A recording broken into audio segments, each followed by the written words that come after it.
16번째 주소 형식 시작해 보도록 하겠습니다. 저번에 했던 거랑 조금 연결이 되는데요.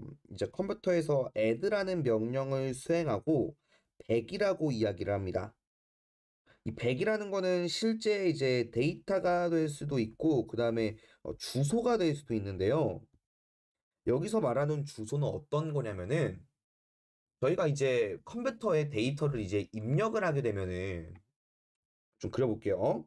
자, 키보드에다가 10이라는 데이터를 입력을 하게 되면은 이 10이라는 데이터는 주기억 장치 안에 들어가게 됩니다. 이렇게 들어가게 돼요. 10.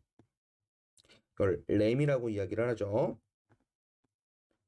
자, 그러면 이 10이라는 데이터가 들어간 다음에 이 10이라는 곳에는 번지수가 매겨집니다. 뭐 1번지, 점점점점 가다가 뭐 200번지까지 있다라고 가정을 해보도록 할게요. 이 번지는 순차적으로 들어가는 게 아니라 제가 그 다음에 5라고 입력을 했을 때 그 다음 2번지로 가는 게 아니라 뭐 200번지로 들어갈 수도 있습니다. 자, 그래서 여기에 이제 램의 약자 중에 R이 랜덤이라는 뜻을 가지고 있습니다. 랜덤 액세스 메모리라고 해서 랜덤하게 데이터가 들어가게 되는 공간인 거예요. 자, 그러면 제가 만약에 add 100, 100이라고 하지 말고 add 1이라고 할까요? add 1이라고 이야기를 했을 때 1번지 주소를 찾아가라 라는 의미도 될 수가 있어요. 그럼 저희가 1번지 주소로 들어가라 라고 이야기했을 때 1번지 주소로 가면은 실제 들어가 있는 데이터는 이제 10이 되겠죠. 그래서 이 10이라는 데이터를 취할 수 있게 됩니다. 이러한 주소 형식을 갖다가 0주소부터 총 3주소 형식으로 나뉘게 되는데 정리를 한번 수행해 보도록 하겠습니다. 우선 0주소 형식은요, 스택 구조예요. 이 스택이라는 게 어떤 거냐면요, 저희가 어떠한 프로그램을 실행하게 되면은 컴퓨터 내부에서 자동으로 여기부터 여기까지는 스택 공간이야 라고 정의를 하게 됩니다. 스택.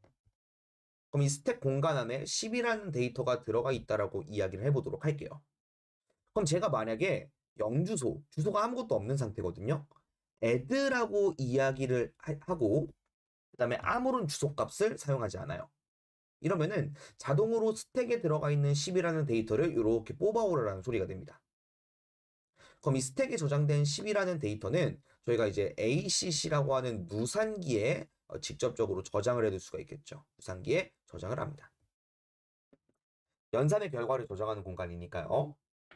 어찌됐든 간에 영주소 형식은 스택 구조. 암기하실 때 그냥 뭐 수영한다. 그래서 수영 이렇게 외우시면 됩니다. 수영, 어프. 명령어에 오퍼랜드부가 없습니다. 그래서 연산자부만 있고 오퍼랜드가 없어요. 하지만 저희가 오퍼랜드부가 없어도 컴퓨터는 자동으로 스택에서 데이터를 가져와야 되는구나 라고 인식을 하게 되는 거예요. 자, 스택 구조의 컴퓨터에서 사용을 하고요. 연산 속도가 가장 빠릅니다. 그냥 add 이러면 더하라 이런 뜻이니까요. 이 스택은 삽입과 삭제가 한쪽 끝에서만 이루어지는 선형 구조입니다. 이제 점점 쌓이는 구조인데 이렇게 스택 공간이 있다라고 이야기를 하면은 10이 쌓이고 그다음에 20이 쌓이고 그다음에 뭐 30이 쌓인다라고 할게요. 자, 그러면은 차곡차곡 데이터를 쌓아 넣는 거고 이 30이라는 데이터부터 먼저 바깥으로 빼내야 됩니다.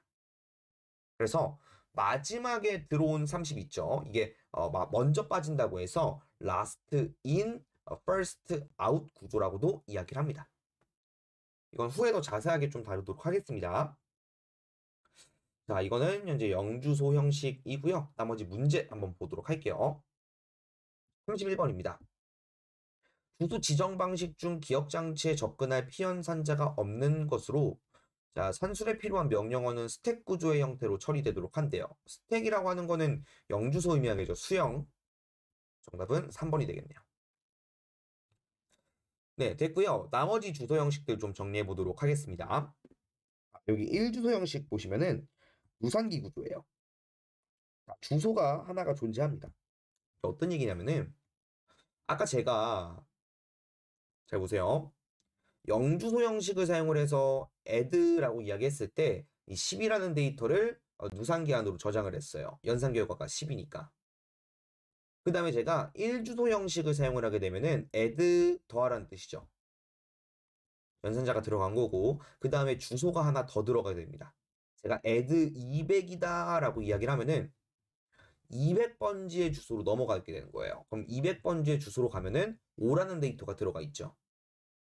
근데 저희가 잘 생각해보면 더하기라는 거는 5 더하기 2, 2학년산을 사용해야 되는데 지금은 더해라 5 이렇게만 해둔 상태인 거예요.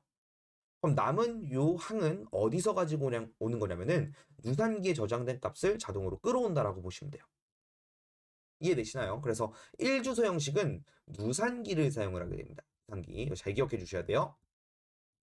그러면 add 200, 200번지에 가니까 5라는 데이터가 있고 5라는 데이터와 이 누산기에 있는 10이라는 값을 같이 더해 버리니까 나오는 결과 값은 15가 나오겠죠. 15를 누산기 안에 저장시킬 수가 있습니다. 됐습니다. 2번 보도록 할게요.